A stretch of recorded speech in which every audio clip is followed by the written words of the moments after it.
Sí, logran apreciar la presentación, imagino. Muy bien. Vamos a contextualizarnos primero. Muchas gracias. Vamos a contextualizarnos primero. Vamos a empezar, ya que vamos a conversar sobre enfoques éticos desde lo básico, desde lo que ustedes ya conocen. La ética desde su definición.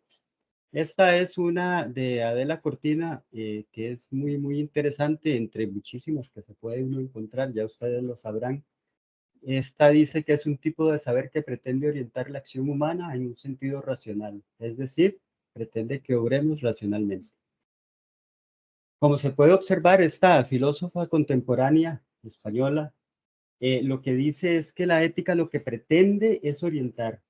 Entonces, como todos sabemos, aquí no estamos frente a una imposición, frente a una ley que nos obliga a actuar. Aquí no se trata de eso, sino que de lo que estamos hablando es de que la ética pretende orientar, busca orientarnos para un buen actuar. La ética en realidad lo que busca es esa orientación para que, bueno, nosotros transitemos en la vía de lo correcto, de lo íntegro. En el caso de nosotros, funcionarios públicos, que actuemos con probidad también. La ética se enfoca en la parte preventiva, se enfoca en la prevención, ya saben, en ese pensar antes de actuar. También otra cosa importante que tiene esta definición por acá y que vamos a rescatar ahora de este concepto es que lo que orienta es la acción humana, o sea, directamente nos lleva a pensar en las personas como tal, está dirigida hacia las personas, la ética. Y debemos de recordar, esta filósofa en algún momento que estuvo por acá en Costa Rica, recuerdo que mencionó de que, bueno, la ética, la moral, es como la estatura o el peso. Todos tenemos, todos tenemos ética, todos tenemos moral, y como la estatura y el peso, algunos más, algunos menos, ¿verdad? Pero todos tenemos. Así es que eso es otro detalle importante. Hay un micrófono abierto por ahí para que me colaboren cerrándolo para no generar esa distracción. Gracias. Entonces, pues esto es lo mismo que pasa con la moral, con la ética. Todos tenemos, ¿sí? No hay personas que puedan ser amorales totalmente. Eso en realidad entre las personas no existe. La moralidad es una característica de todos, de todas nosotros.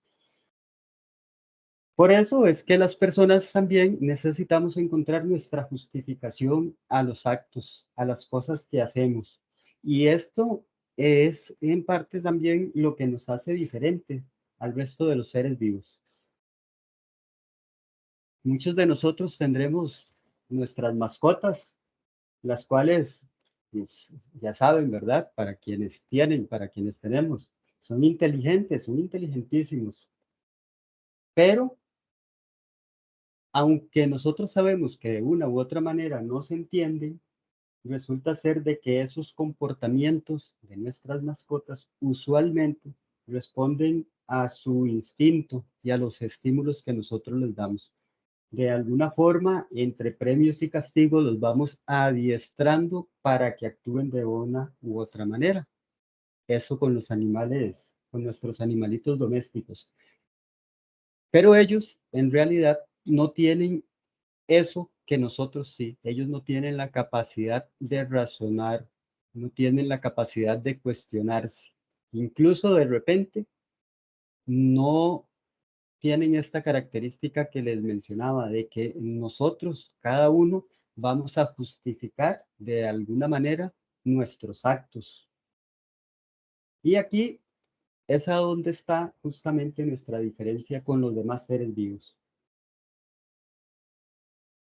porque nosotros actuamos con base en lo que pensamos, con base en lo que creemos, en la manera en que entendemos el mundo.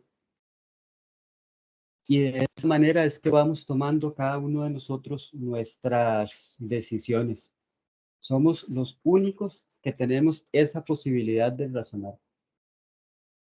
La ética tiene una dimensión personal cuando se refiere a la vida de cada ser humano. Y de ahí que suele clasificarse de esta manera, como ven en pantalla, desde estas dos perspectivas. Desde una perspectiva teleológica, que esa palabra viene del telos, que significa la finalidad, el objetivo, la meta, el fin, el propósito. O pueden clasificarse como deontológicas, que viene del deum. Ese deum significa deber, es un deber. Y estas, bueno, esas son etimologías griegas. De acuerdo a estos dos enfoques, hoy vamos a ver las tres teorías que desarrollaremos. Una es el utilitarismo y la ética de la virtud, que pertenecen a la ética teológica. O sea, desde esa perspectiva del fin o de la finalidad que tenemos las personas. Y el otro enfoque que vamos a ver es basado en la deontología, que se refiere principalmente al deber, que uno de sus máximos exponentes es el filósofo alemán Immanuel Kant.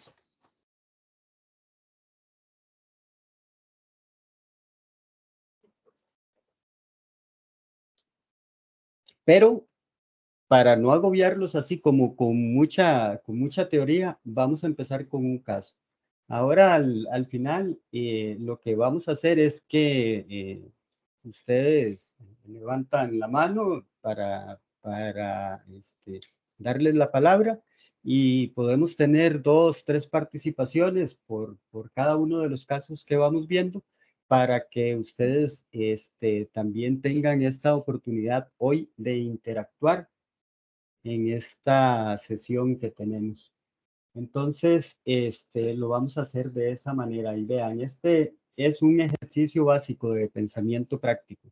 Vamos por ahí. Resulta ser de que lo importante no es exactamente o únicamente lo que haríamos, sino por qué hacemos lo que hacemos, por qué decidiríamos lo que vamos a decidir. Aquí está el caso. Imagínense ustedes caminando por el Parque Nacional Corcovado, un lugar bellísimo allá en la península de Osa. Pues resulta ser de que voy caminando por ahí y me encuentro esa mochila. Estaba ahí en el suelo, en medio de la nada. Por su color era fácil de verla, llamó la atención a la Era un primera. montón de dólares. ¿Cómo supo? Resulta ser de que alguien lo dejó perdido. Bueno, eso es lo que yo creía, ¿verdad? Porque también puede ser que alguien se lo robó y le sacó esos dólares que mencionaron ahí y la tiraron, pero en realidad todavía no sabemos. Lógicamente yo me acerqué y estando a la par de la mochila miré hacia todos lados. No había nadie. La naturaleza, la mochila, yo y nada más. Pues entonces la recogí. Al tacto se notaba y por su peso de que algo tenía dentro. Entonces ahí sí decidí abrirla para ver qué era lo que había dentro de esa mochila. Y imagínense ese montón de dinero en efectivo que había. Pero aparte del dinero en efectivo, había una cédula de identidad, un par de tarjetas de crédito y un celular.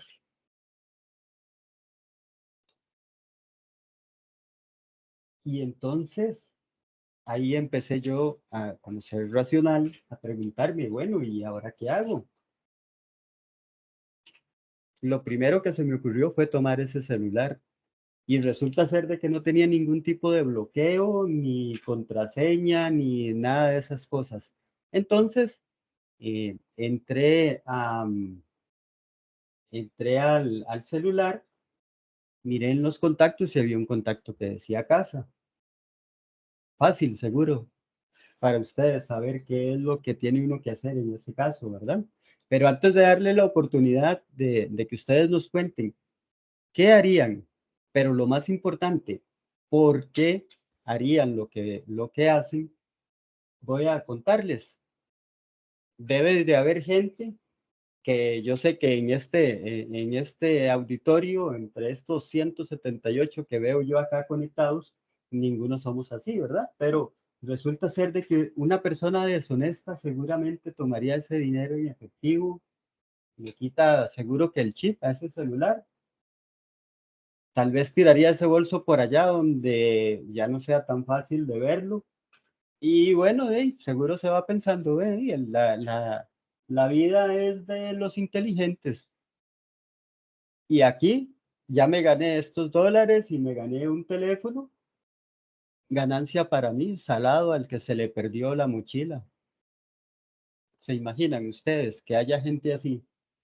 Bueno, seguro que la hay, ¿verdad? No podemos dejarlos de lado.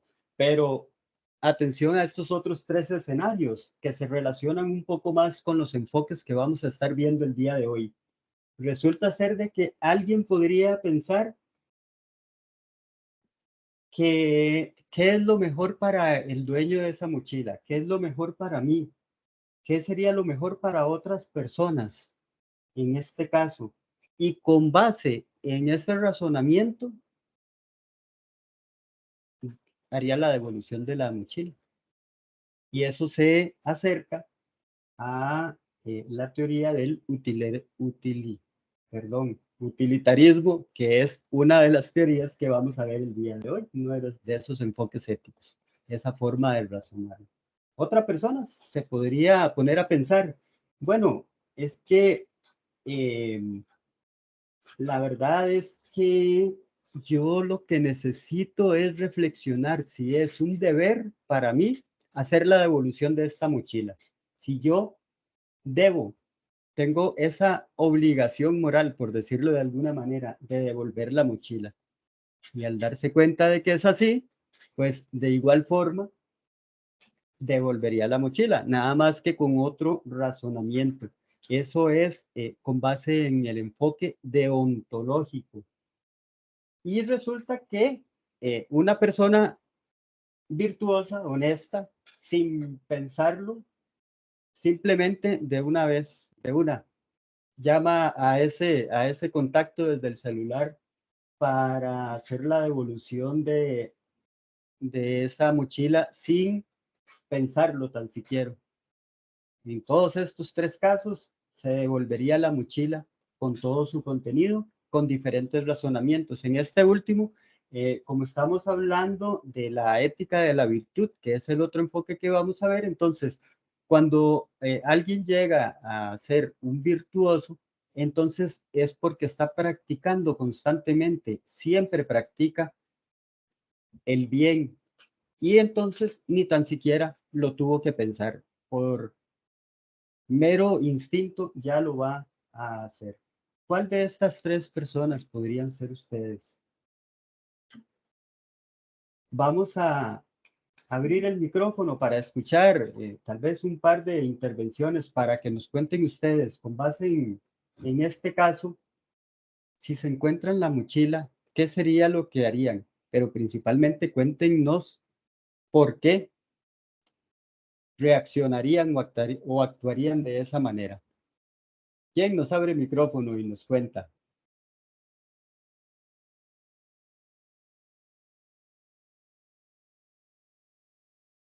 Adelante, que la idea es que hoy ustedes puedan participar en esta actividad también, que Buenas se tardes. genere la participación de varias personas.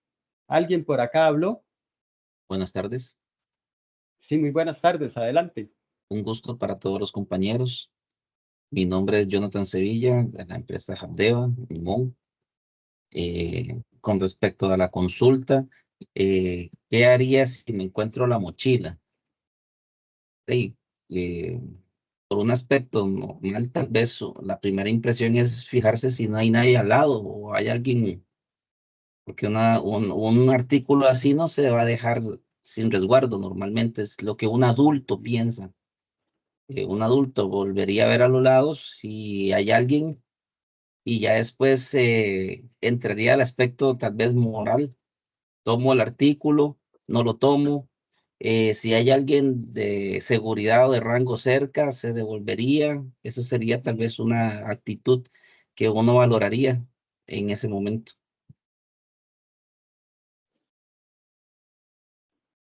Jonathan, pero sí estás convencido en que uno lo devolvería.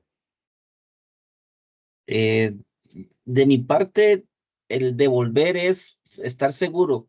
O sea, dentro de mí tendría que estar seguro que a la persona que se la estoy dando es la persona dueña de la mochila. Entonces, uno normalmente toma algo y lo primero que hace es cerciorarse, porque normalmente a algo así le salen muchos dueños, moralmente hablando, por personas que están aprovechando oportunidad. Entonces, es un poco conflictivo en ese momento decir que Sí, se me sí. acercan tal vez 3 o 4 personas diferentes diciéndome, es mío, es mío, es Ok, mío, es ok. mío.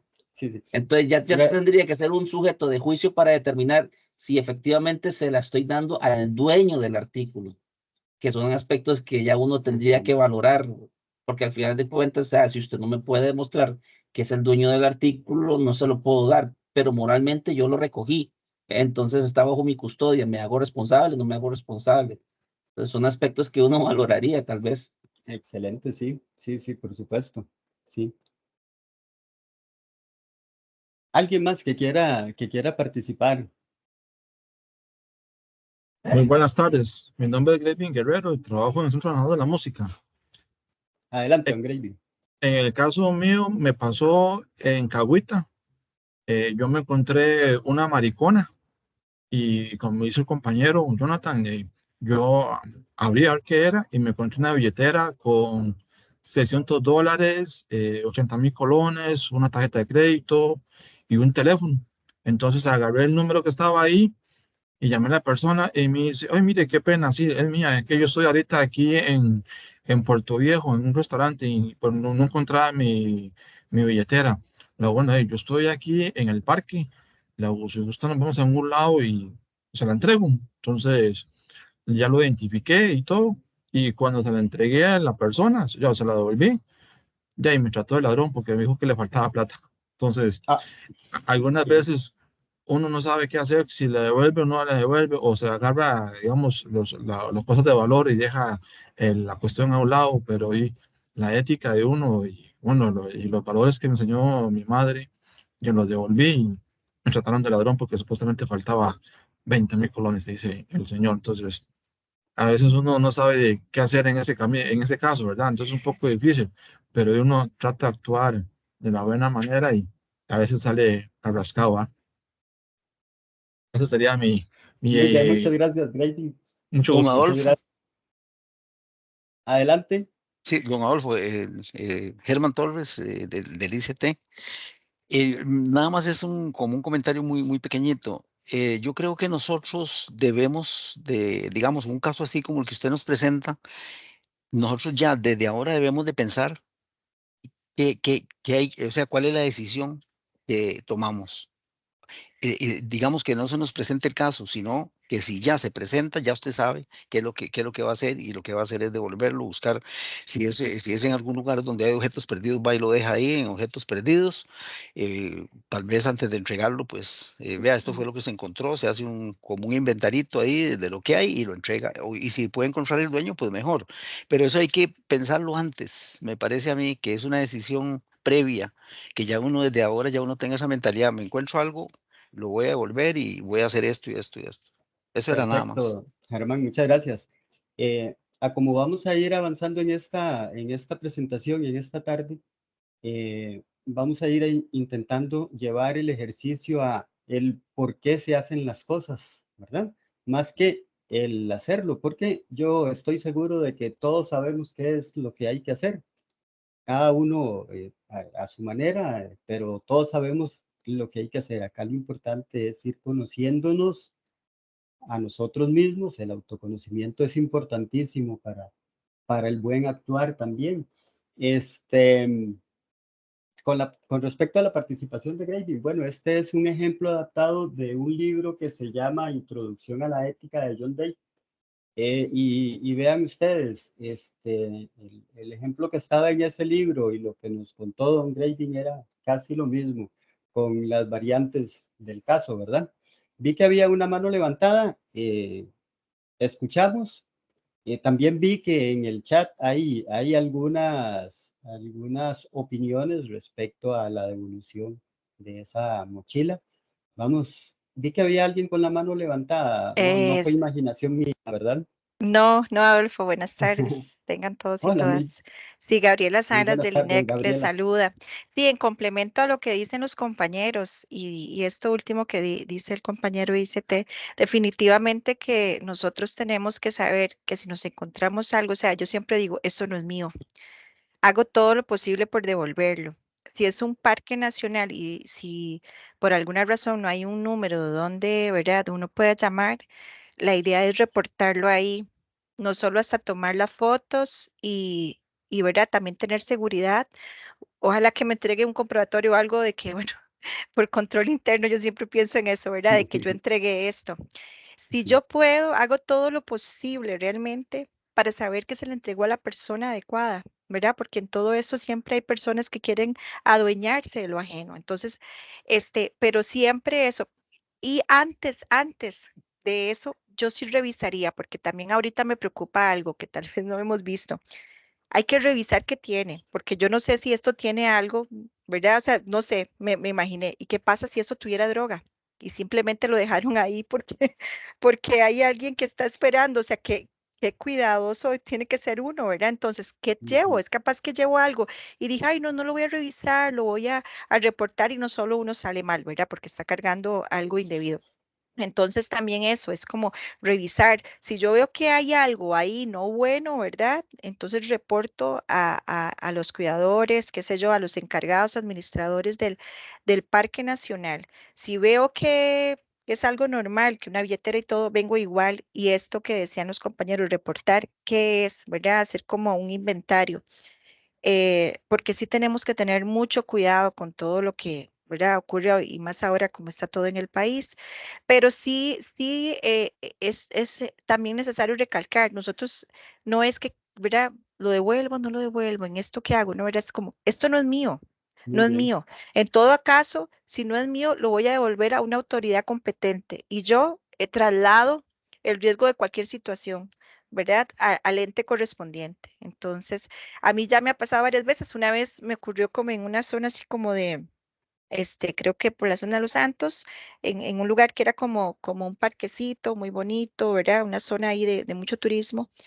Y resulta que la persona, de ahí, la muchacha había dejado el bolso, ¿verdad? Cuando yo abro, veo la cédula, veo que tiene dinero.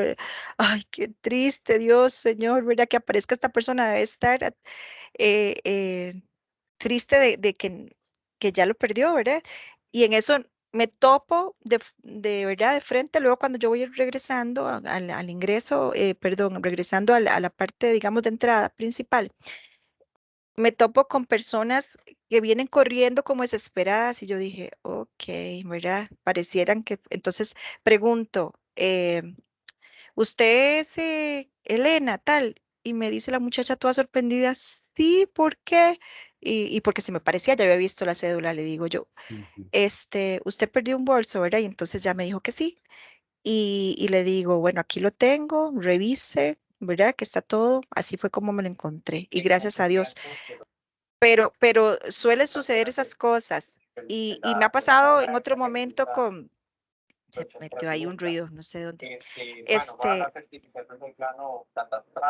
Y se, Está bien, Gabriela. pero Si sí, gusta, termina la idea para poder continuar acá con la ajá, charla. A quien más ujú, tenga el micrófono abierto, por favor, lo cierra para que no nos interfiera. ujú. Adelante, Gracias, Gabriela. sí. Sí, no, decir eso, que ya me ha pasado varias veces y a mí lo que me da paz es saber que yo lo entregué. Si es a la persona directa, excelente. Y si no, lo entregué si es un comercio, lo que sea, a alguien que podría gestionarlo y que el dueño pueda tal vez consultar ahí. Era eso. Muy Muchas bien. gracias por el Mire, espacio. Igualmente, muchas gracias por la participación. Bueno, nada más, cierro aquí con una de los comentarios. Hay varios comentarios. Por favor, ahí a don Edgar, me parece, don Edgar Alonso, tiene el micrófono abierto. Gracias. A ver si don Edgar Alonso nos ayuda ahí para cerrando el micrófono, por favor. O no sé si los administradores acá de la reunión tienen esa posibilidad de cerrarle el micrófono al compañero. Bueno, leo por acá uno de los comentarios. Yo creo que la actitud de los demás no debe de afectar nuestros principios. Y otro que dice, uno hace lo correcto y si alguien no agradece, ya ese es otro tema. Vamos a dejar este caso hasta aquí. Vi que habían otras manos levantadas, pero ya prontito les voy a dar la oportunidad de que participen con otras de los casos que tenemos el día de hoy, porque en realidad traemos varios casos. Hoy vamos a hablar de estos tres enfoques: utilitarismo, deontología ética de la virtud. Esos son los tres enfoques que vamos a ver hoy. Los vamos a ver de manera práctica, no vamos a entrar a la parte teórica y de lo que decían los griegos y toda esa historia que hay detrás de todo esto. El utilitarismo lo que busca es diferenciar el bien del mal al enfocarse en los resultados de las acciones. Y parte de una premisa interesante, básica. La mayor felicidad para la mayor cantidad de personas. El mejor bien para la mayor cantidad de personas. Ese es el utilitarismo. La deontología es la que parte del deber. Se deriva de la palabra griega el deon, que significa el deber. Así es que hay deberes por cumplir, deberes morales, deberes éticos, que independientemente de sus consecuencias, nosotros deberíamos de cumplirlos, porque los consideramos una obligación. Ya vamos a ver unos ejemplos de por qué esa cosa de que independientemente de las consecuencias, ¿verdad? Y por qué eso sería lo ético. Y bueno, la ética de la virtud, donde aquí de lo que vamos a hablar principalmente es de ese tema bonito de las virtudes, la virtud que es una cualidad que se considera moralmente buena. Esos son las tres que vamos a desarrollar el día de hoy, de lo que vamos a hablar, pero no lo vamos a hacer desde la mera teoría. Vamos a ver algunos videos que sí nos explican un poco ese marco, ¿verdad? Porque para llegar a los ejemplos también necesitamos el conocimiento teórico para poder desarrollar el práctico. Aquí, para introducirnos al utilitarismo, tenemos un par de casos. Con este par de casos, igual, después podemos escucharlos a ustedes para ver qué opinarían, qué harían en cada uno de estos dos casos que están acá. Su atención.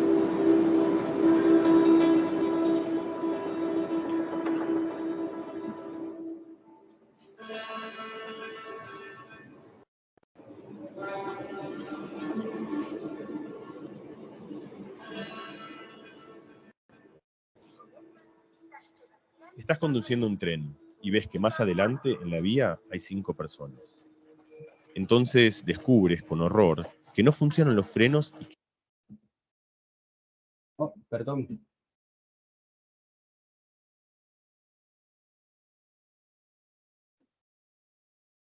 Disculpen que algo me pasó con el video.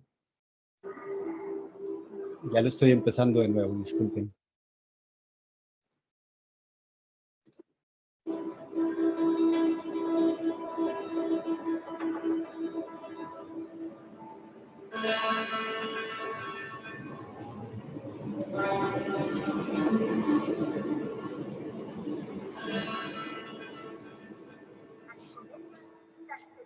estás conduciendo un tren y ves que más adelante en la vía hay 5 personas. Entonces descubres con horror que no funcionan los frenos y que el tren va a atropellarlas. Tu única alternativa para salvarlas es girar el volante y desviar el tren hacia otra vía, donde hay una única persona. Si giras el volante, se salvan 5 y muere la que está en la otra vía. ¿Girarías el volante? En Brasil, Noruega o España, hombres y mujeres de izquierdas o derechas, casi todos eligen girarlo. Parece un cálculo simple, 5 o 1. Pese a esto, a algunos les parece que lo correcto es no girar el volante. El siguiente dilema quizás sirva para entender mejor este punto de vista. Ahora estás en un puente y ves pasar un tren sin conductor ni pasajeros, que avanza sin frenos y atropellará a 5 personas que están en la vía. Tienes una única alternativa para salvarlas. Al lado tuyo hay una persona muy voluminosa. Si la empujas, caerá sobre las vías y morirá, pero también al hacerlo hará que el tren descarrile y se salven las 5 personas. ¿Lo empujarías? En este caso, la mayoría de la gente responde que no. A casi todos y todas nos parece claro como el agua que hay que girar el volante, pero no se debe empujar el grandote. Los dos dilemas, por supuesto, son bien distintos, pero en algún lugar también se parecen mucho. En los dos elegimos si hacer algo para salvar a 5 personas a costa de otra, o si quedarnos quietos y dejar que la historia siga su curso. Lo que cambia en los dos dilemas es, ¿qué es ese algo que tenemos que hacer? Muy bien, aquí la pregunta es, ¿qué es ese algo que tenemos que hacer en esos dos casos? Son casos posiblemente conocidos por ustedes, y son muy clásicos, muy utilizados en estos temas de dilemas éticos. Así es que, ¿qué creen para esos dos casos? ¿Qué es lo que habría que hacer? ¿Quién nos hace un aporte?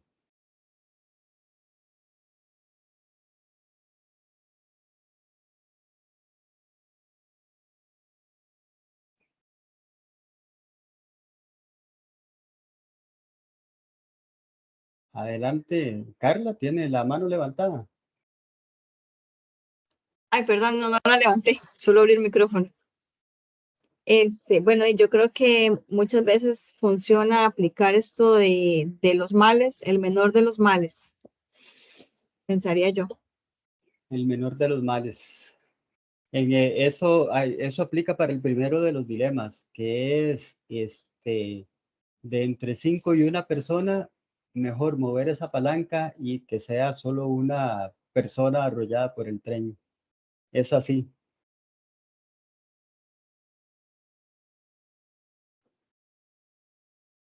Sí, pensaría que sí. Ujú. Bueno, el utilitarismo anda con su base por ahí, ¿verdad? La mayor felicidad para la mayor cantidad de personas. Es mejor 5 vivos que uno. Pero estaba el otro caso, ¿verdad? Que es empujar a una persona robusta. ¿La empujaríamos? Veo otra mano levantada por acá. Permiso, Es que no Adolfo. logro. Adelante, adelante, don Julio. Sí, mira, siempre cuando uno se coloca en estas posiciones de fracciones de segundo, digámoslo así, lo que he aprendido con ustedes es el hecho de que antes de verse uno en estas circunstancias, pues la reflexión previa de este sentido de la vida hace que uno por lo menos vaya conociéndose cómo uno reacciona ante el miedo, porque a veces lo que quiero hacer es un comentario paralelo al contexto de la decisión, ¿verdad? Porque si uno ha por lo menos ensayado previamente a tratar de tener autocontrol, puede ser que tenga un poquito más de claridad a la hora de tomar esa decisión. Tal vez ese es como el aprendizaje previo, ¿verdad? Y no verse uno en estas cosas que son impredecibles, ¿verdad? Y ahí salen nuestros más terribles temores que pueden generar nuestros más terribles, voy a decir, groserías, ¿verdad? Porque no van acorde tal vez a la circunstancia, sino tal vez a mis propias limitaciones, ¿verdad? Para tomar esa decisión. Pero no, o sea, no sé si al final un dilema pues tenga la mejor solución, pero quiero irme alrededor de eso, ¿verdad? Cómo en la vida me voy enfrentando, pienso yo, a las cosas que sé que van a pasar y que sé que me van a retar, pues qué elementos previos puedo ir cultivando en mi persona, en mis sentimientos, en mi inteligencia, ¿verdad? Como para sentir por lo menos que estoy tratando de prepararme, de tener un mejor control de las situaciones. Es el sentimiento que me viene, Adolfo, ¿verdad? Muy bien, Alrededor muy bien. de no tener una respuesta que uno diga, pucha, sí, es que igual me dolería que muriera una, que murieran 100. Para los efectos, yo no me levanté ese día para querer matar a nadie, ¿verdad? Entonces, me voy por ahí con ese sentimiento. Perfecto, muchas gracias, Julio. Vi a Marilyn con la mano levantada también. Y Hola, después buenas de tardes. Marilyn, hola, muy buenas tardes. Después de usted, cerramos con Daniel las participaciones en este caso y ya después tendremos otros para seguir conversando. Adelante. Buenas tardes, Adolfo, compañeros y compañeras. Bueno, qué caso más particular, ¿verdad?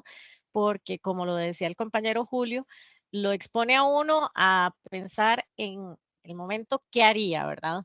Y desde una percepción muy personal, yo primero intentaría todo lo humanamente posible de frenar ese tren antes de tomar la decisión de si me voy al carril donde solo está esta persona o si me voy al carril de las 5 personas, porque lo que pasa, y digamos, a manera de experiencia y que lo he visto en muchas situaciones, y en eso le doy mucha razón a Julio, es que a veces tenemos como que inventarnos este tipo de escenarios de cómo actuaría yo en ciertas circunstancias. Y esto también viene muy definido en el tanto de las experiencias que hemos vivido a lo largo de la historia, ¿verdad? Entonces, tanto personales como ajenas. Entonces, ahí es donde uno se replantea, ¿qué hago en este preciso momento? Y yo lo he visto, por ejemplo, se los digo, en un caso de un accidente. Uno ve que choca un vehículo, la gente se queda atrapada y resulta ser que uno viene en el carro y uno ve que la gente pasa con el efecto mirón, grabando un video, lo que sea, versus los que somos atrevidos, nos tiramos del carro, vamos a tratar de auxiliar a la persona a ver cómo podemos ayudarlos. Entonces también eso viene como muy, siento yo, en la capacidad de cada quien, ¿verdad? A raíz de justo esas experiencias y de cómo uno puede reaccionar. Porque ha pasado en muchas ocasiones que la gente tal vez va conduciendo y ni siquiera se plantea en esos 30 milésimas de segundo, ¿qué hago? ¿Cómo evito que el accidente sea mayor? Simplemente chocan, ¿verdad? Por ejemplo. Entonces, sí siento que viene como muy predeterminado en el tanto de cómo uno analiza las situaciones, cómo ve ciertos entornos y esa capacidad de reacción que se pueda tener ante los casos, ¿verdad? Pero en mi caso yo trataría en la medida humana de frenar el tren antes de estar en esa disyuntiva de cuál de las dos vías sería la más viable. Bien, bien, Marilyn, muchísimas gracias. Teníamos a Daniel con la mano levantada, que mencionamos de que con él vamos a cerrar este par de dilemas que tenemos acá. Por ahora, luego los retomamos, pero adelante, Daniel. Buenas tardes, gracias, Adolfo. Sí, yo quiero ampliar y hacer eco de lo que expresó Marilyn. Cuando se nos plantea un dilema ético, bueno, hay una trampa.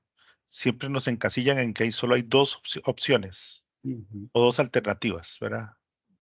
Una, aparentemente más beneficiosa que la otra, para obligarlo a uno a tomar una decisión. Pero yo creo que en la vida diaria el asunto no es tan binario, no es es blanco y negro, hay una escala de grises. Entonces la opción de Marilyn me parece que es la más acertada. Hay que buscar una tercera alternativa, una tercera opción. ¿Cuál es? Bueno, en ella dice hacer todo lo humanamente posible para detener el tren.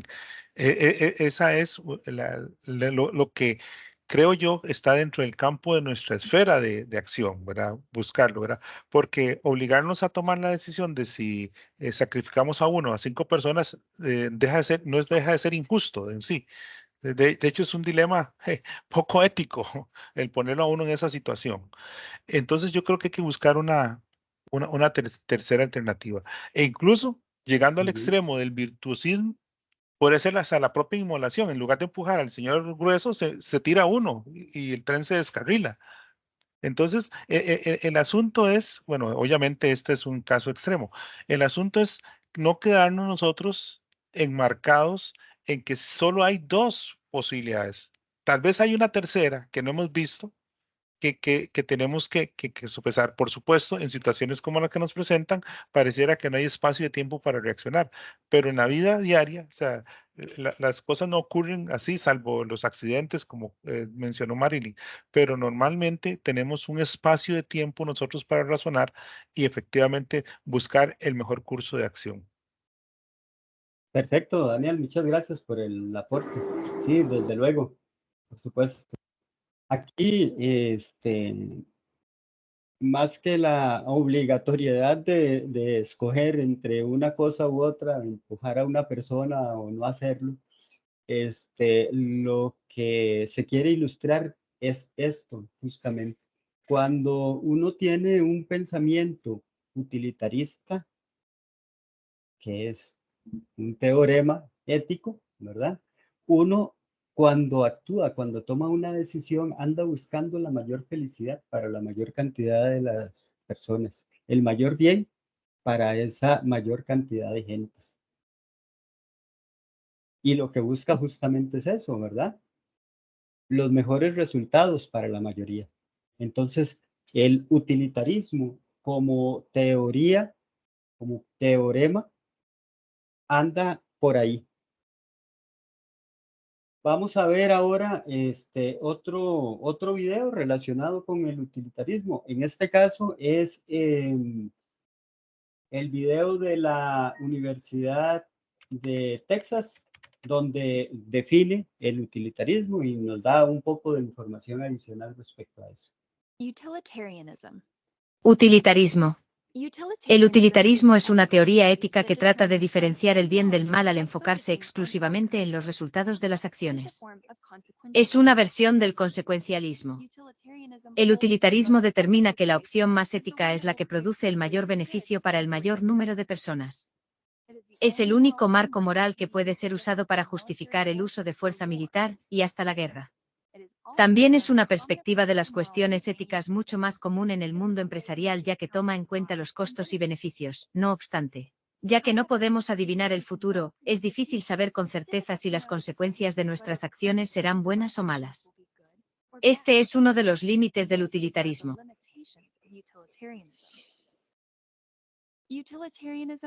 El utilitarismo también tiene dificultades con valores como la justicia y los derechos individuales. Por ejemplo, supone que en un hospital hay 4 personas cuyas vidas dependen de un trasplante de órganos, un corazón, unos pulmones, un riñón y un hígado. Si una persona llega al hospital, sus órganos pueden ser usados para salvar 4 vidas a cambio de perder una. Esto podría producir el mayor bien para el mayor número de personas. Pero pocos lo considerarían una medida aceptable, y mucho menos la más ética. Entonces, aunque el utilitarismo puede ser el marco más razonable para diferenciar el bien del mal, también tiene sus limitaciones.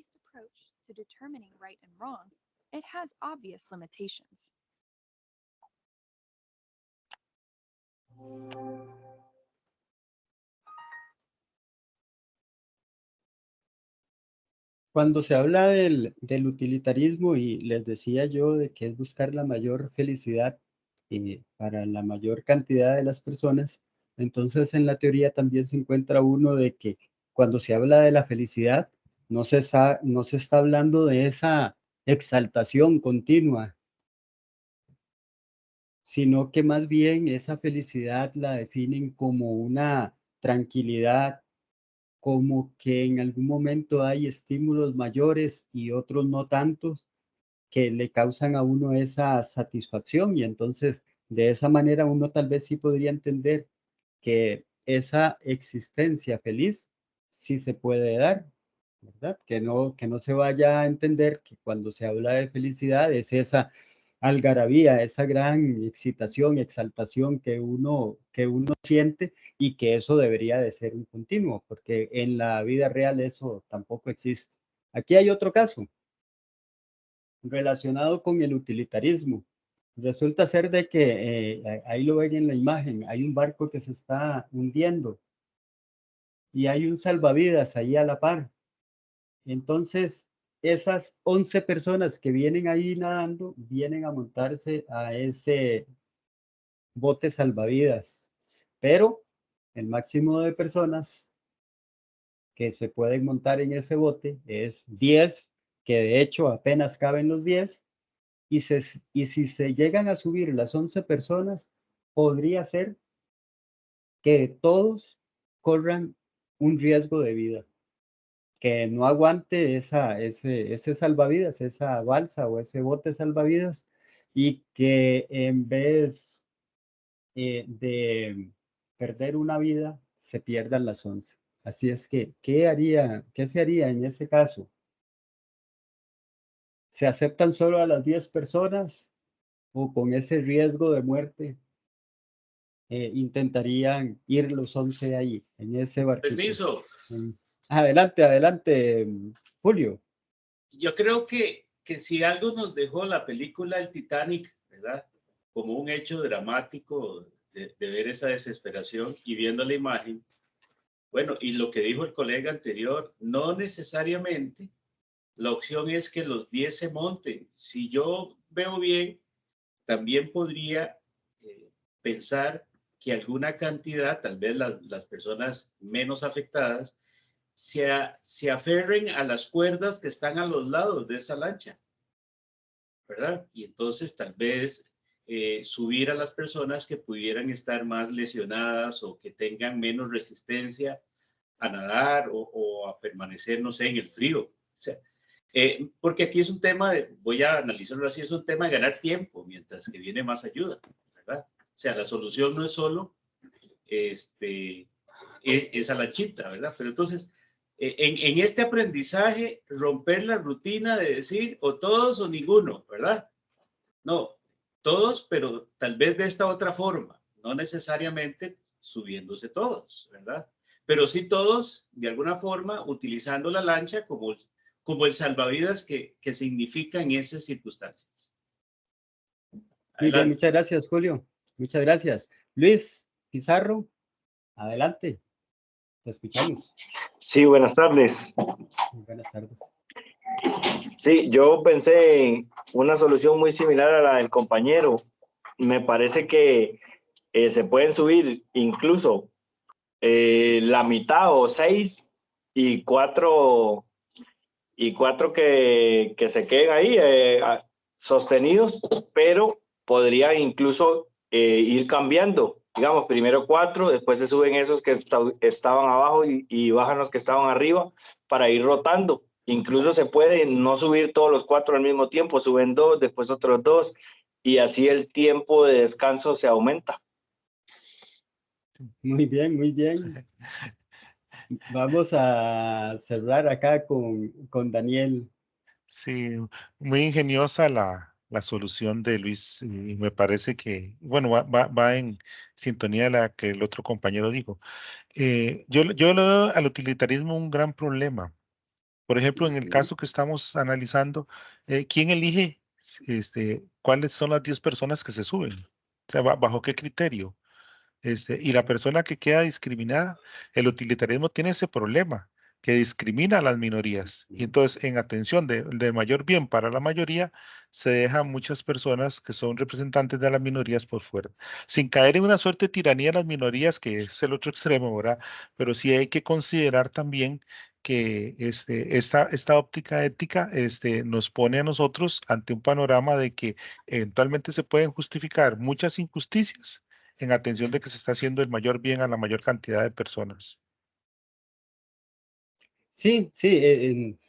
Bueno, les voy a hacer 2 comentarios ahí de las participaciones que han tenido. Antes vamos a escuchar a William y con él cerramos este ejemplo que tenemos por acá. Adelante, William. Muchas gracias, Adolfo. ¿Me escuchan bien ahí? Fuerte y claro.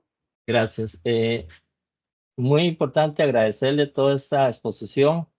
Verdaderamente son situaciones difíciles desde la ética, ¿verdad? Desde la experiencia humana.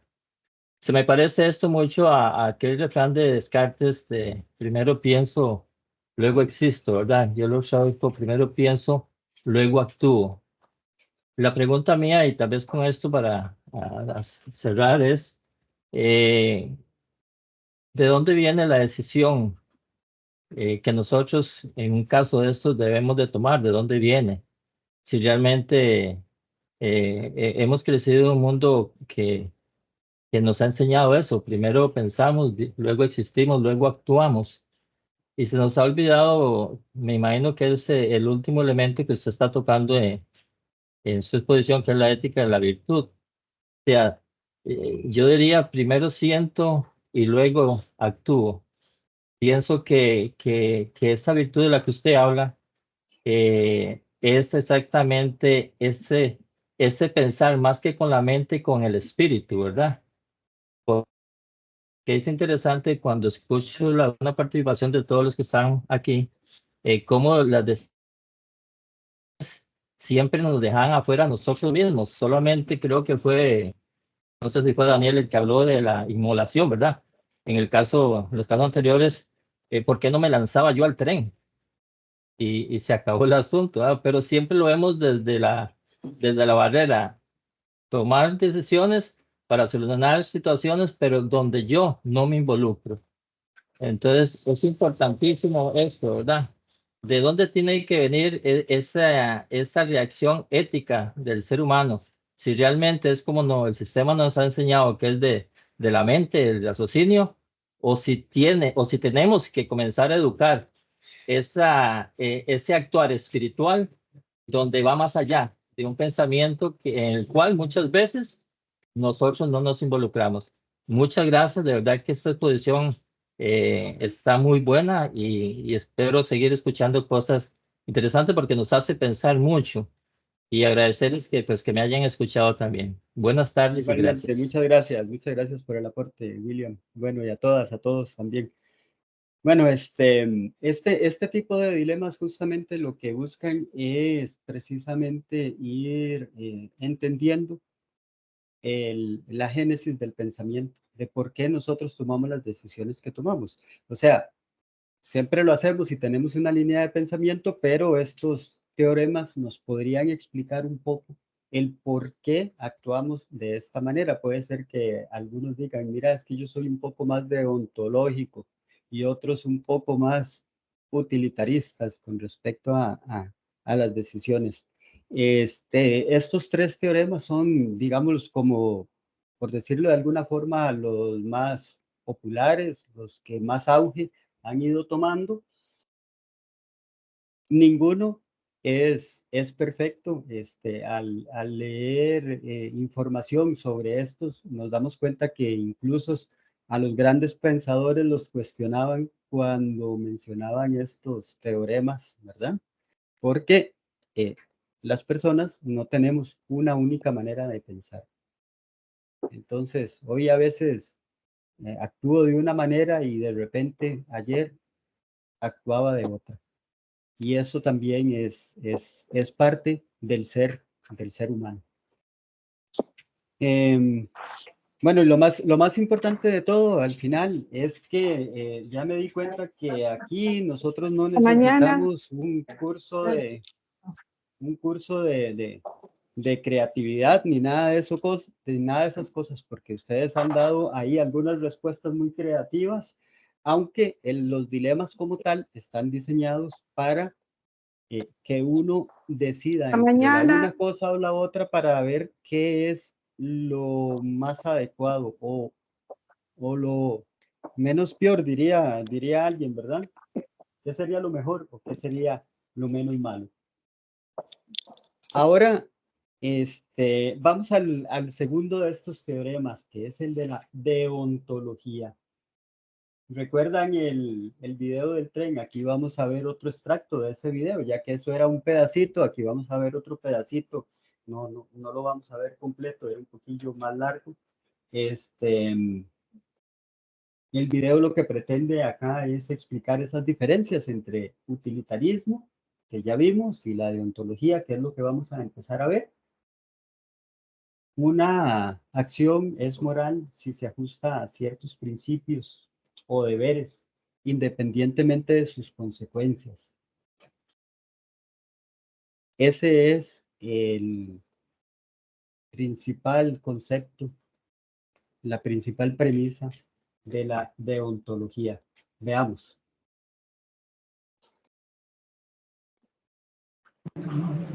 Estos dilemas son una caricatura, una exageración, y por supuesto no hay una respuesta correcta. No pretenden resolver qué es lo que está bien y qué es lo que está mal. Son herramientas para ayudarnos a pensar cómo razonamos la moral. Y nos enseñan que los juicios morales se resuelven en una batalla de dos principios, llamados utilitarios y deontológicos, cada uno de los cuales se codifica en un sistema distinto en la parte frontal de nuestro cerebro. El principio utilitario es racional e intenta maximizar el bien común. Si se puede optar entre que mueran 5 o que muera solo uno, se elige el mal menor. El principio deontológico es visceral, emocional y absoluto. Hay cosas prohibidas. Punto. Aún si pueden tener más consecuencias favorables que desfavorables.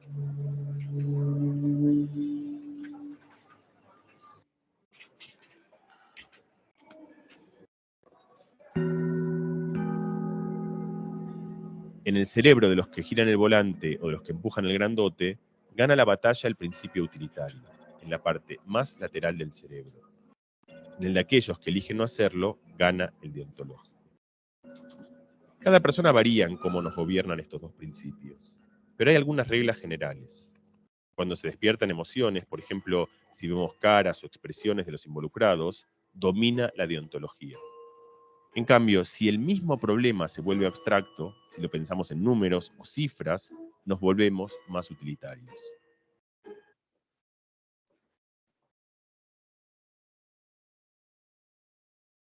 Aquí nos explican de que hay cosas prohibidas desde la deontología.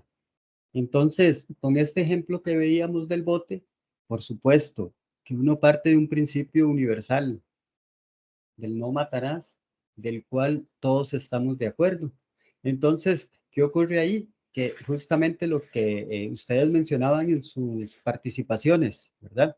O sea, si uno parte de este teorema deontológico, jamás podría uno pensar en empujar a uno de los 11 del bote. ¿Por qué? Porque lo estaríamos matando. Tampoco podríamos hacerlo con el grandote en del tren, ¿verdad? Eso no lo podríamos hacer. Uno no puede ir en contra de un principio universal. En eso se basa esta teoría de la deontología. ¿Recuerdan este otro? Lo vimos antes en el video de la U de Texas con el utilitarismo, donde llegó una persona al hospital, pero habían otros 4 que estaban esperando un trasplante de órganos. Entonces a uno era un corazón, otro unos pulmones, un riñón, un hígado, y esa solución utilitarista de quitarle los órganos a una persona para que puedan sobrevivir 4, aunque sería el bien mayor para 4 personas, es algo que nadie podría pensar. Incluso si esa quinta persona que llegó al hospital fuera alguien, por ejemplo, que se debe de vivir hoy más que nunca en nuestros hospitales. Por ejemplo, una persona delincuente que llegó malherido por eso que llaman ajustes de cuentas o ajustes por drogas o no sé, ese tipo de cosas, ¿verdad? Ni aún siendo una persona que se dedique a hacerle el mal a otros, pensaría uno que sea lo correcto. ¿Por qué? Porque uno partiría acá de este principio deontológico, el deber de mantener nuestros principios universales. Porque ya aquí estamos hablando de lo que debemos hacer y no como en la otra teoría. Aunque esta también, aunque la deontología también tiene sus cosas, sus detalles, y ahorita vamos a ir viendo también qué matices negativos y qué cosas le critican a esta otra teoría deontológica. Vamos a ver este otro video, que es el de la U de Texas, definiéndolo. Deontología. La deontología es una teoría ética que emplea reglas para distinguir el bien del mal. La deontología se asocia con el filósofo Emmanuel Kant. Kant propone que las acciones éticas siguen reglas morales universales como no mientas, no robes, no hagas trampa. La deontología es fácil de aplicar. Solo requiere que las personas sigan las reglas y cumplan con sus obligaciones. Esta teoría suele aplicarse fácilmente con nuestra tendencia e intuición natural sobre lo que es ético o no, a diferencia del consecuencialismo, en que se juzgan las acciones a base de sus resultados que producen. La deontología no requiere tomar en cuenta los costos ni los beneficios de alguna situación. De esta manera se evitan cuestiones de subjetividad e incertidumbre, porque lo único que uno tiene que hacer es seguir las reglas. A pesar de sus ventajas, acatarse rígidamente a la deontología puede producir resultados que mucha gente ve como inaceptables. Por ejemplo, imagina que eres un ingeniero de sistemas y que te das cuenta que un misil nuclear se va a lanzar, provocando una posible guerra. Puedes hackear la red y cancelar el lanzamiento del misil, pero estarías actuando en contra del código de ética profesional al hacerlo sin autorización. Además, implicaría mentir y hacer trampa. La deontología te obligaría a no violar esta regla. No obstante, al dejar que el misil se lance, miles de personas morirían. Entonces, seguir las reglas hace que la deontología sea fácil de aplicar, pero también significa no tomar en cuenta las consecuencias de nuestras acciones.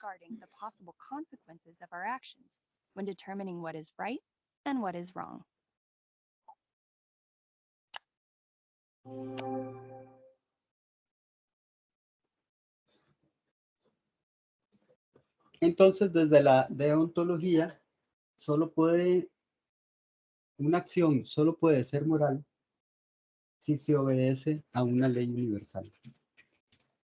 Recuerdan, en el video decía, no mentirás, no robes, no hagas trampa, ese tipo de leyes universales y en las que posiblemente todos estemos de acuerdo.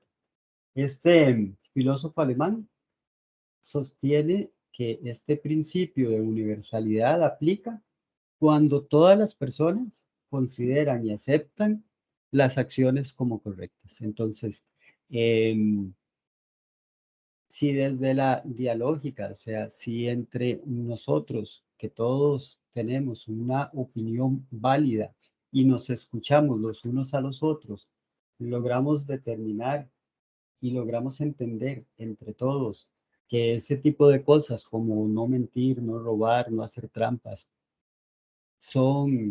es lo que corresponde y son leyes universales, entonces ahí es donde estamos encontrando lo que tenemos que respetar.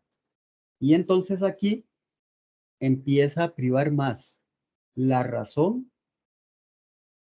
que los mismos sentimientos. Es más importante la razón que los sentimientos. Y en el siguiente video nos va a ayudar a explicar esta última aseveración, esto último que les acabo de decir. Es un caso para que vean ustedes y después otra vez puedan hacer sus aportes respecto a esto. En esta sí les voy a preguntar, ¿qué harían y por qué lo harían? Miren ustedes.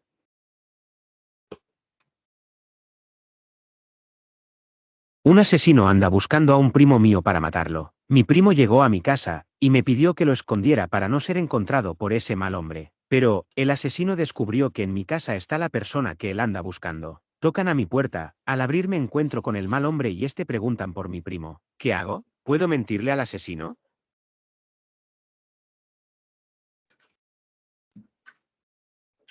El video, ¿qué hago? ¿Puedo mentirle al asesino? ¿Quién levanta la mano? ¿Quién nos brinda una opinión respecto a esto?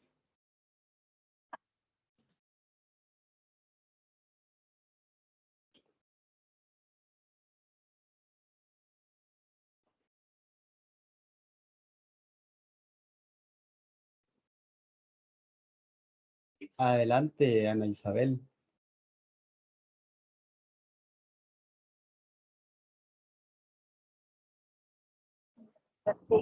Buenas tardes. Hola, hola, muy buenas tardes. Adelante. Mira, yo diría, sí, razonándolo, que lo primero que no haría es recibirlo si llego en esa situación, más si mi familia está en la casa, ¿verdad? Porque ahí mismo está diciendo, es un asesino, los asesinos, vea lo que está pasando el día, los sicarios, todas estas personas, como digo yo siempre, vuelan bala y no les importa cómo esté. O sea, creo que en ese aspecto sería egoísta, pensaría en mí, en mi familia, si les estuviera en este momento. Trataría de que si él llega, si mi primo llega, le diría, vaya a la policía, busque protección en la policía, diría yo en ese momento. Porque desgraciadamente el asesino no va a decir, sí, es que no, yo voy a matar solo a él, tranquilo, ¿verdad? Vea usted con lo que pasa hoy día y cuántos daños colaterales hay. Creo que en ese momento sería egoísta y pensaría en mí y en mi familia, si estuviera ahí en ese momento. Gracias. Igualmente, Isabel.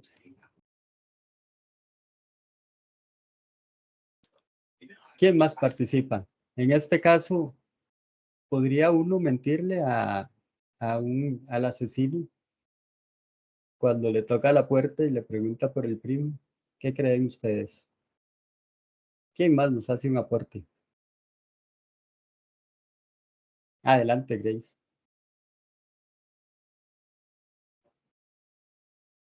Muy buenas tardes. Bueno, sinceramente, eso es de estudiarlo y yo, Grace, digamos, a mi forma de ser, y si ya está en mi casa y ya se me hizo a mí el problema, ahora también, trataría de protegerlo. No sé si esta convicción me va a traer problemas, Sí. pero yo trataría de protegerlo Muy bien. y decirle que no está. Muy bien. Así es que ese es un pensamiento un poco más consecuencialista que deontológico. Entonces, de repente, aunque todos partimos del principio de que mentir no es correcto, pues habrá circunstancias en que hayan otras cosas, otros tipos de criterios que pueden prevalecer en nosotros. Ven, justamente este tipo de dilemas lo que buscan es eso, es ir generando ese conocimiento. Hay un micrófono abierto por ahí. Vamos a escuchar ¿quién tiene? A Yancy, que tiene la mano levantada. Hola, muy buenas tardes. Muy buenas tardes. Pensando en la situación porque está bastante complicada, ¿verdad? Y habría que pensar en la integridad física tanto de él, pero también en la mía. Pero yo creo que en este momento, y como decías, partiendo de que hay mentira es mentira, ¿verdad? No hay mentiras buenas ni mentiras malas. Mentir es mentir y punto, y eso no es negociable. Pero viendo la situación, tengo dos opciones. O le diría que no está, ¿verdad? O en medio de la situación trataría de ponerme de acuerdo con mi primo para ver de qué manera pues vamos a cuidarnos y a defendernos eventualmente si viene a matarnos, yo creo que nos mataría a los dos. Pensando ya un panorama más crítico, ¿verdad? Pero yo creo que de momento la reacción digo yo, de la mayoría sería decir, no, aquí no está, pero ya yo pensando en toda la escena, ¿verdad? Criminológica, que él ingresa y lo encuentra y todo, pues tendríamos que matarnos a los dos. Muchas gracias, Yancy. Con gusto. Vean que Yancy, en su comentario introductorio dice que mentira es mentira y no hay mentiras buenas y malas. Entonces, ese comentario por sí mismo, digamos, tiene esa tendencia deontológica. O sea, es el deber de decir la verdad. Pero obviamente hay otras circunstancias que ya después ella nos explicó. Pero bueno, eso es para ir aportándole también a los tres teoremas que vamos a ir, que hemos estado viendo. Ruth, me voy a devolver para que te podamos escuchar. Adelante.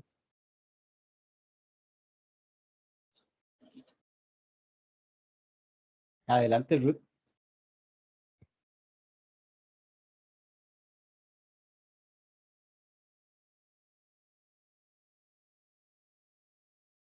No te logramos escuchar, tienes el micrófono silenciado, Ruth. Perdón, ahora sí. Ahora sí, No, adelante. les decía que en estas cosas, digamos, uno siempre trata de proteger a la familia, pero también hay muertos que uno no se puede echar al hombro, ¿verdad? Y yo creo que lo más importante sería primero preguntarle por qué el tipo lo anda buscando para matarlo, y si es una situación, un problema en el que la persona solita se metió, decirle, voy a ver cómo le ayudo, pero no me meta a mí, más bien usted en un problema, ¿verdad? Y si ya es una situación de injusticia, pues yo creo que lo mejor es llamar a la policía, ¿verdad? Pero también uno a veces se pone a poner el pecho por otras personas que han tenido conductas que las llevaron a una determinada situación, y uno no tiene por qué pagarlo, ¿verdad? Y por qué salir ahí sacrificado. Eso sería. Muy bien, muy bien. Excelente. Muchas gracias por el aporte, por ese aporte más deontológico. ¿Ven? Ya vimos estas dos teorías, deontológica y utilitarista. Ahora sí, vamos a irnos a la última de las teorías. Es la ética de la virtud. Entonces, para empezar a hablar de la ética de la virtud, yo, para seguir con un ejemplo que don Rafael León en otros momentos ha utilizado y que a mí me ha gustado muchísimo, entonces yo lo voy a adoptar de esta manera. Vamos a hacer un ejercicio simple. En el chat van a escribir, en el chat de esta reunión, por supuesto, van a escribir con una palabra algo que describa a un amigo. Una característica que debe tener un buen amigo, una buena amiga, el best friend, el mejor amigo, la mejor amiga. Una palabra, no escriban la poesía para el amigo, la oda al amigo, la historia del amigo, no, no, una palabra nada más, ni una frase ni una oración, una palabra nada más.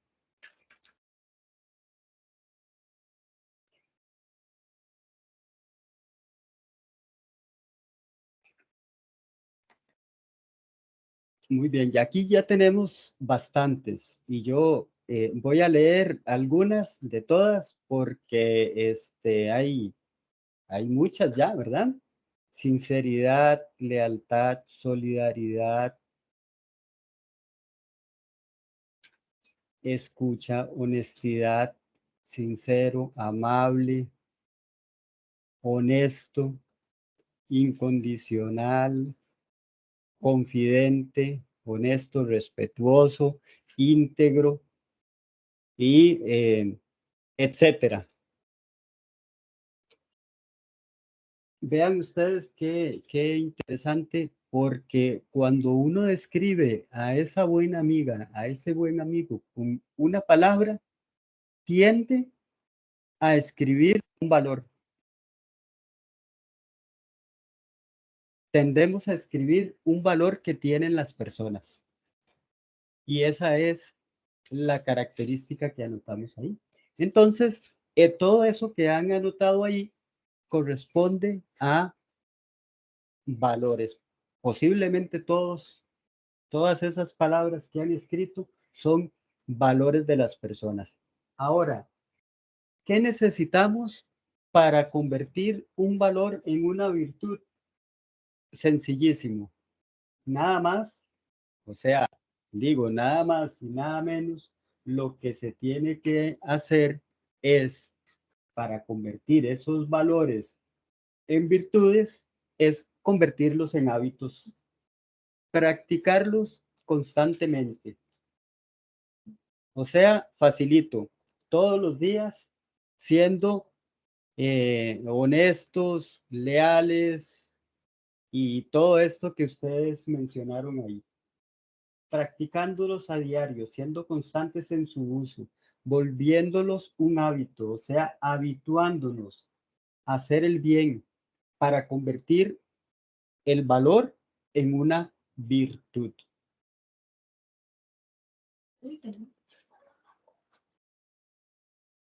En este momento está temblando, sí. Y muy fuerte, y muy Aquí fuerte. también se siente. Valeria. Parece que ya pasó. Adolfo, haga un recuento en la sala porque creo que quedamos solos. Sí. Bueno, supongo que algunos de ustedes, si están en sus edificios, en sus lugares de trabajo, por protocolo tendrán que hacer una evacuación. Así es que si llegan Correcto, tenemos los que evacuar el compañeros, edificio en este si momento, llegan los entonces compañeros a solicitarlo, desde luego que me tranquilidad, tendrán que disculpo, hacerlo. me disculpo. No, tranquilidad, no pasa Tengo que nada. evacuar y el edificio es de vidrio todo. Sí, eso es entendible y es un protocolo importantísimo porque la integridad de las personas primero. Y excelente Después tema, todo lo he lo demás. disfrutado al máximo, qué lástima. Después ahí le cuentan a los compañeros, a las compañeras, esto va a quedar grabado para que terminen de escuchar el tema. Ya por aquí pasó, yo estoy en mi casa, no ocurrió nada, no se cayó nada. Nosotros sí podemos, yo sí puedo seguir. Espero que algunos de ustedes también puedan. Sí.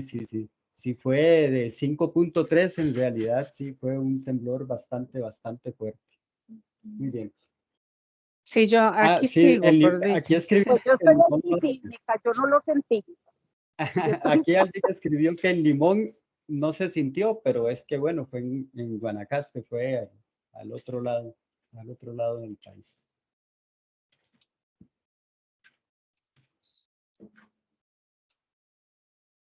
Muy bien.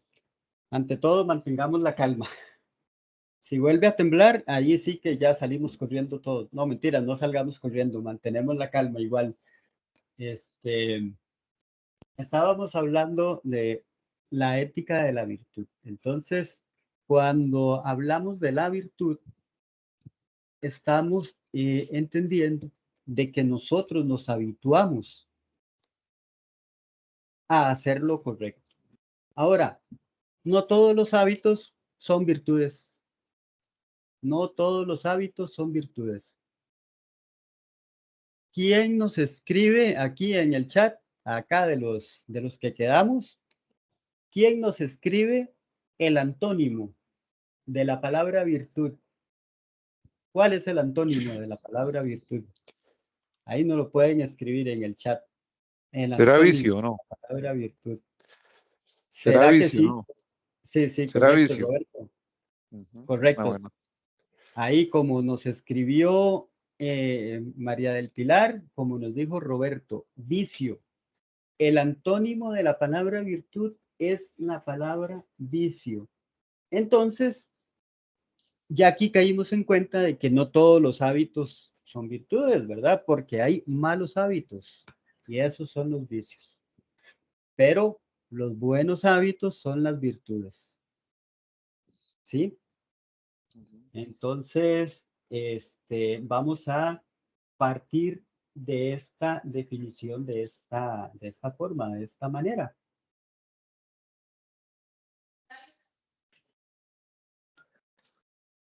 Ahora vamos a continuar viendo un video más. Este es el de la U de Texas, hablando de la ética de la virtud. Y ellos ahí ejemplifican también, aparte de conceptualizar de qué se trata la virtud, de cómo se practica eso. Cuando decimos que un violinista es virtuoso, no queremos decir exactamente que sea una persona prudente y equilibrada. Desde luego que esas virtudes son importantes. Pero cuando hablamos de un violinista virtuoso, hablamos más que de equilibrio, de excelencia. Se ha pasado de la raya. Dicen que Paganini era capaz de tocar con una sola cuerda. Le llamaban el violinista del diablo, porque creían que eso solo era posible desde una fuerza sobrenatural, nada humana. La virtud tiene que ver con esto, con ese exceso. Por tanto, dos conceptos claros. Primero, equilibrio y prudencia. Y segundo, exceso, que por ponerle un tono positivo vamos a llamarlo excelencia. La virtud tiene que tender a la excelencia. Tengo que ser excelente a la hora de aplicar principios y valores. ¿Y qué puede significar esto? Significa experimentar una vez y otra los principios hasta que esa forma de proceder, de discernir entre dos realidades que son buenas y por las cuales tengo que optar y tengo que ir graduándome, sea cada vez algo que me requiera menos esfuerzo, que me salga de forma más natural. Igual que Paganini tocando con una sola cuerda, qué bueno sería que no tuviéramos que pararnos a hacer una reflexión ética cada vez que tenemos un conflicto moral y que por experiencia de ser tan reflexivos hubiéramos interiorizado eso y nos saliese casi solo. Bueno, disculpen, les dije que el video era de la U de Texas y es de la Universidad de Deusto en España, que ellos también trabajan este tipo de temas. La ética de la virtud ayuda a las personas a mejorar el carácter y por supuesto que a llevar una vida más plena. Por tanto, sería como que un ideal de que todos llevemos una vida ética y una vida virtuosa. Ahora sí, vamos a ir al otro video, que es el de la Universidad de Texas, en la que nos dan esa definición y esos ejemplos que les mencionaba.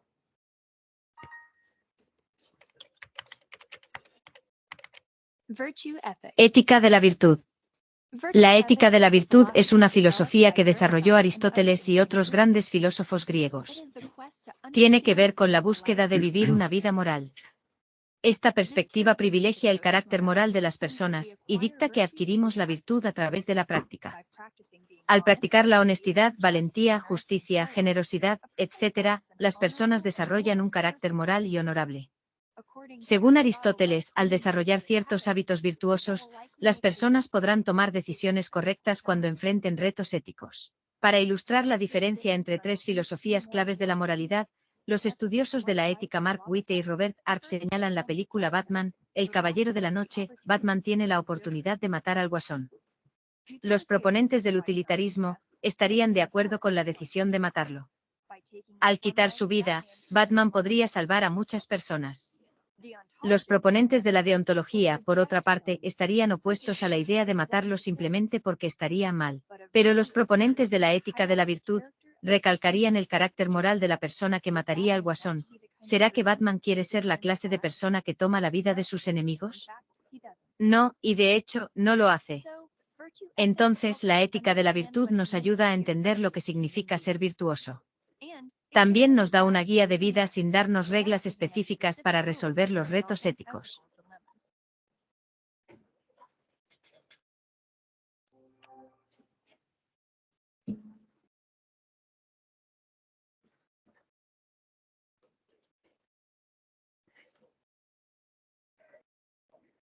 Si hablamos de ética de la virtud, no podemos dejar de lado este término griego, el arete, que se traduce como la excelencia, como la virtud.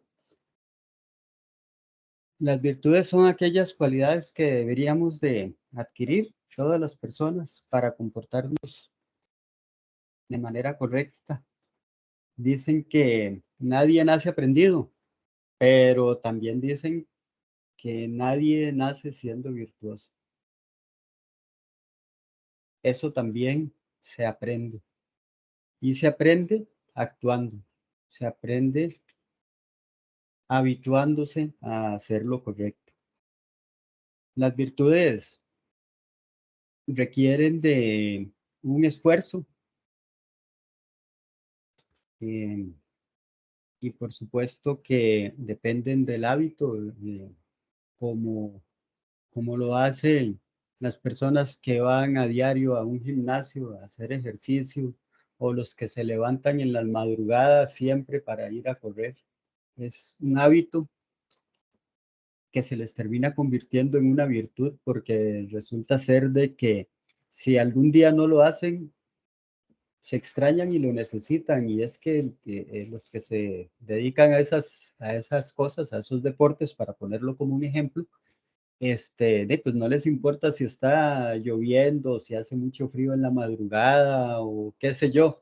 Todas esas excusas que tengo yo para no levantarme temprano, pues para ellos no lo son, ¿verdad? Así es que al principio puede requerir de un esfuerzo de parte nuestra, pero cuando llegue a convertirse en un hábito, la cosa se empieza a volver un poco más sencillo. Los hábitos, las costumbres configuran nuestro carácter, nuestro ethos, que es de donde nace la palabra ética. Vamos a ir a un último video, es un video de reflexión para ir ya casi que cerrando esta actividad, y después de este video podemos escuchar algunos de sus comentarios también.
Muy bien, ¿algún comentario respecto a este último video? Ya vamos a ir cerrando esta actividad de Sí, que capacitación, y todo me está al queda una alcance de nuestra conclusión. mano.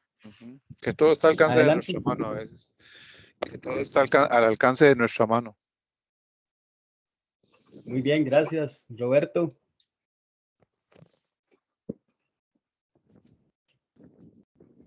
A veces solo hay que hacer algo muy pequeño para ayudar a alguien. Un simple gesto. Y eso, aunque a veces es increíble, hace una gran diferencia para otra persona. Perfecto, muchas gracias.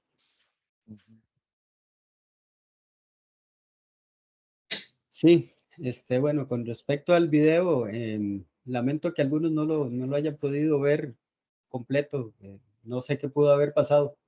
Algo tuvo que haber ocurrido con las conexiones de internet, supongo, después de ese semejante temblor que acabamos de vivir. Leo algunos comentarios. Dice: nosotros podemos hacer el cambio cada uno.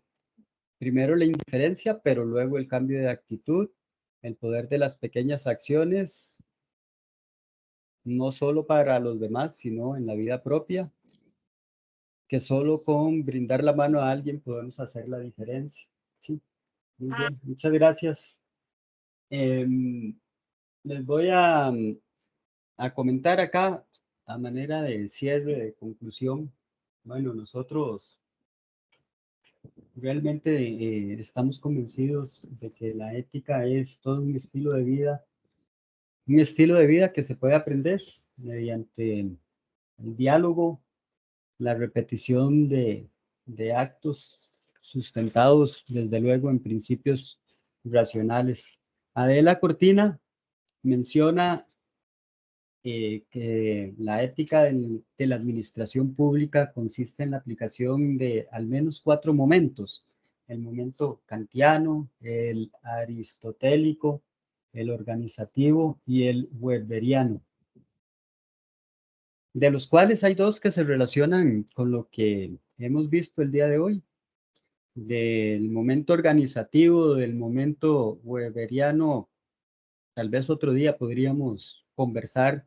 Y para quienes han llevado el curso de la UNED, que pronto empezará a propósito, seguro que recordarán este marco teórico, y para quienes no lo han llevado, pues lo verán próximamente. Dado el tema del día de hoy, lo que vamos a mencionar es el primero y el segundo, que aparecen ahí, el momento kantiano, que sostiene que cuando algo nos afecta, todos somos interlocutores válidos.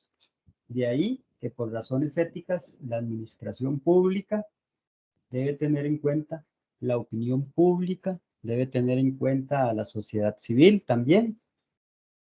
Y el otro, que es el momento aristotélico, que considera la administración pública como una actividad social al servicio de los ciudadanos, y donde lo que debe de prevalecer es el interés público. Entonces, por eso es que debemos crear buenos hábitos: integridad, objetividad, responsabilidad, transparencia, honestidad, liderazgo. De otra manera, si no lo hiciéramos así, nosotros como funcionarios públicos, perdía legitimidad nuestras instituciones y nuestra razón de ser en nuestras instituciones. Por eso es que debemos de practicar estas virtudes o excelencias básicas, y de alguna manera ir entendiendo este tipo de teoremas que explican de alguna forma cómo y por qué nos comportamos de una o de otra manera. Gente, este es el material que tengo para ustedes. Si hubiera algún comentario o consulta adicional, pues yo quedo a su total disposición. Hoy hemos visto la aplicación de 3 enfoques éticos: utilitarismo, deontología y ética de la virtud. Y ahí también ven ustedes parte de la bibliografía utilizada y los videos también que se han utilizado. Esta conferencia quedará grabada para que ustedes la puedan revisar en el futuro también, y que puedan extraer de ahí videos para las actividades que realizan en sus instituciones. Así es que, de mi parte, muchas gracias.